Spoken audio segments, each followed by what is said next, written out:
major incidents have been declared across the UK. Parts of the Midlands expected to record their highest ever flood levels in the next few hours.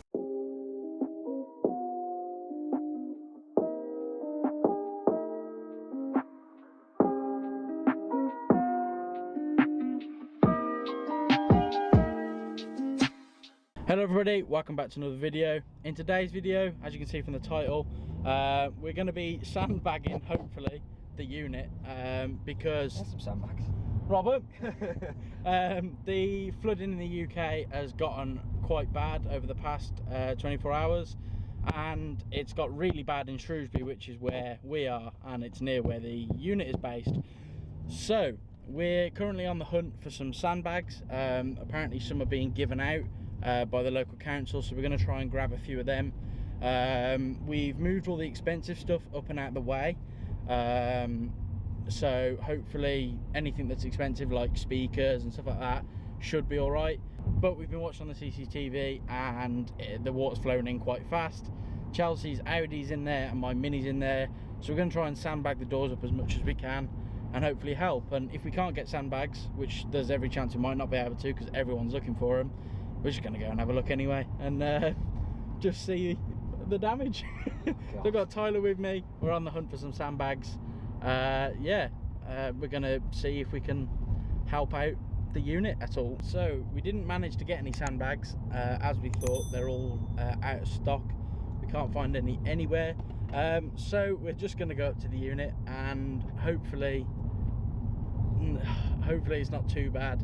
I've got my boots on, so we're going to wade in because I don't think we'll be able to drive in this, although Dan's heading up in his Range Rover, which should be able to get through, so we might be able to grab a lift in, but yeah, no sandbags, so we're just going to go and assess the damage, see if there is anything else we can do, although realistically there probably isn't. If there's any way we can try and slow the flow of water coming in, then we will, just because Chelsea's car's in there. Although realistically if it comes up higher than the wheel, it's a write-off. So yeah, we're just going to see what we can do and take it from there.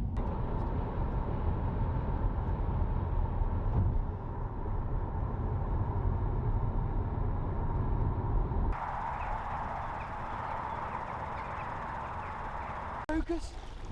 Oh, look at the beamer. It's 45. I'll put it in.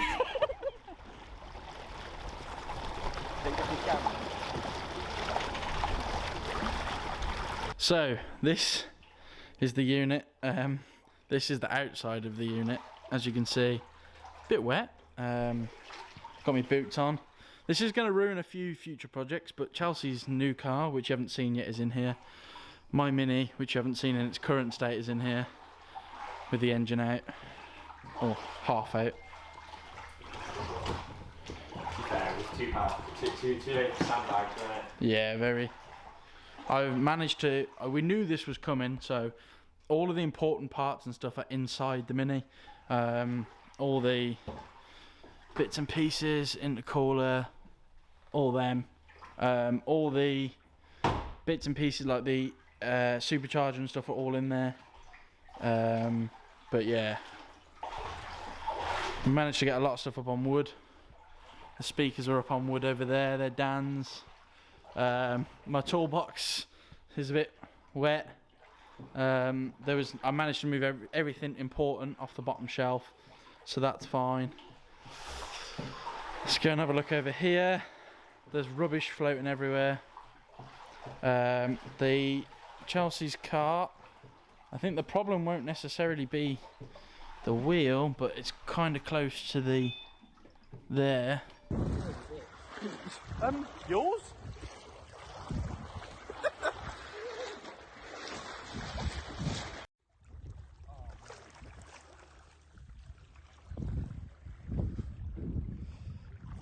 So the clips that you just saw were me and Tyler wading out of the unit. While we were there, the water level increased by maybe 6-7 inches. We decided that we needed to get out quite quickly. So we waded back out. Dan did obviously give us a lift in the Range Rover, as you would have seen in the clip when we were driving in. But he was busy, so had to go. So we decided we were going to wade out when we first got there. We didn't realise quite how deep it was. I was actually up to just past my, just above my knee. And I've got quite long legs, 6'2", with very long legs. So yeah, it was quite deep, and we, as I said, we had to wade out. So yeah, just quickly I wanted to say, watching this video back, we laugh a lot in this video, and that's not a disrespect thing. We're not laughing at the situation. It's kind of one of the things, if you don't laugh you'll cry. It's quite a stressful thing to happen, as people will know that have been affected by floods. At the end of the day, as you would have seen if you watched the video up here, I think it is, when we built this place up, we spent hours working on that place. I've got lots of tools in there, I've got cars in there, Dan's got loads of stuff in there, and it's just stressful because you just don't know what is going to happen next. You know, we didn't know how much water was going to go into that place, or whether we'd have a workshop to work in next week. And yeah, I think it comes from a point of, if I don't laugh I'll cry. But yeah, obviously we understand just how serious this is, and yeah, we were trying to lend a hand where we could to the people that are at the unit, and just see if we could bring them anything, or you know, just ease the damage and whatnot. But aside from that, I am really happy to report that currently the rain has stopped and the unit has actually drained, which is absolutely amazing. I recorded all this footage Monday the 21st of Feb at about 3 o'clock in the afternoon, and it's currently the 22nd of Feb, Tuesday, at 8 o'clock, and the unit does indeed look dry. So without compromising the security of the cameras inside the unit, because we do have CCTV in there, just going to quickly show you this, and that is a live view of what the unit looks like. There's no water in there. That is just oily, watery mess on the floor, which obviously we need to clean up. And the reason it's oily is because I had an oil change bucket on the side, didn't realise that there was still oil in it. I forgot to pour it into the containers I have with a cap on it, and that spilt over, and it spilt oil everywhere, which is a pain in the ass, but whatever. I'm just glad, so glad, that from what I can see, nothing has fallen over. There's stuff floating around all over the place. Like, the bin is the complete wrong side. The floor mat is up behind my Mini. There's no door over there. But it doesn't look awful. It's messy, yes, but it'll give us an opportunity to clean the place up, and just get it looking nice and shiny again. Now my plan is to head up there tomorrow morning, which is the day this video came out. I wanted to get this out, you know, as it was happening, because there's going to be a lot of people out there that are going to be in similar situations. You know, their livelihoods. I mean, we don't do this as a job. I don't make these videos as a job. I don't work on cars in that unit as a job.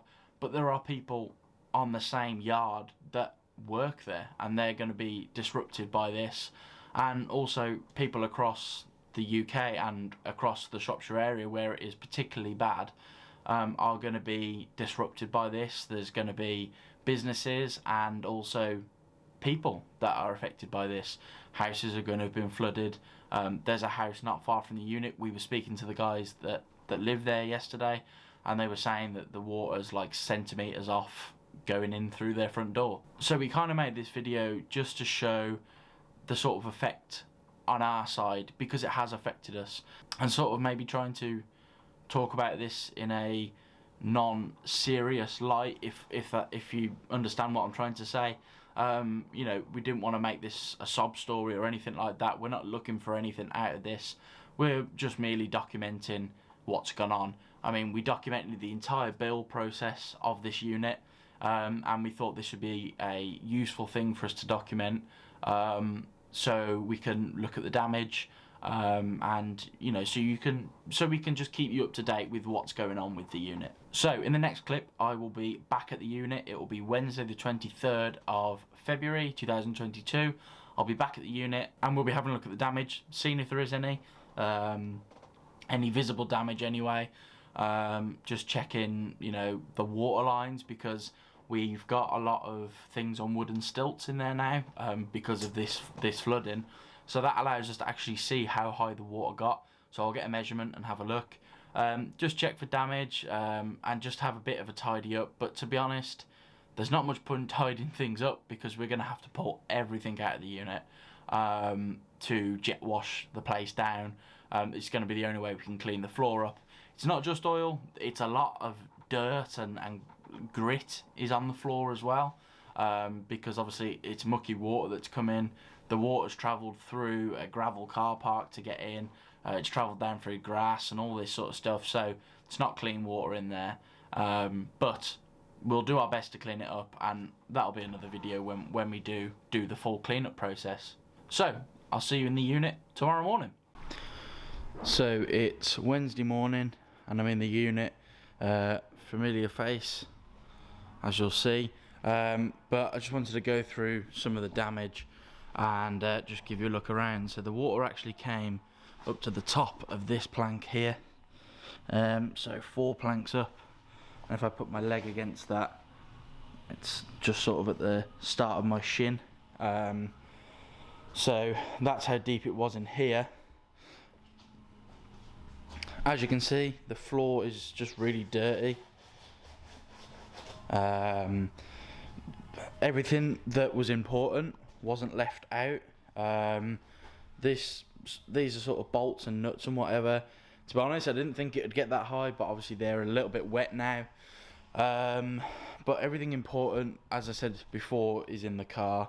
All of the, no electrics, but all of the intercooler, supercharger, intake manifold, all of that, they're all in there. So that's fine. New bumpers up on the roof. It's the only place I could fit it. This is the oil thing that spilt over, as you can see. So that's caused some issues. Again, this box wasn't over here. It's soaking wet. There's the doormat that I was on about. That's soaking. Radiator for the Mini. Everything looks okay. Obviously everything's just wet. It doesn't look like it's touched the engine or anything like that. There's bits from my shelf over here. That's a spare mirror for a Mini. Over here there's like rubbish that's floated out of the bin. Chelsea's car is not even wet on the underside, so that's a win.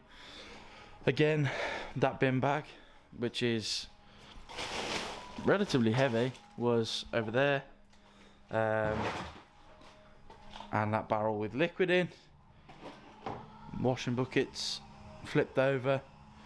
I think Dan must have moved the bin up there because it's on the side now, but when I saw it the other day it was just floating.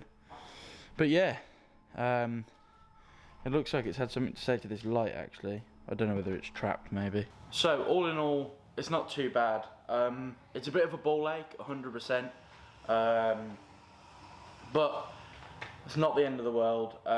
We'll be able to come back from it. We're going to have to pull everything out of here and clean it. I mean, there's still puddles of water on my bottom shelf and it's just filthy in here.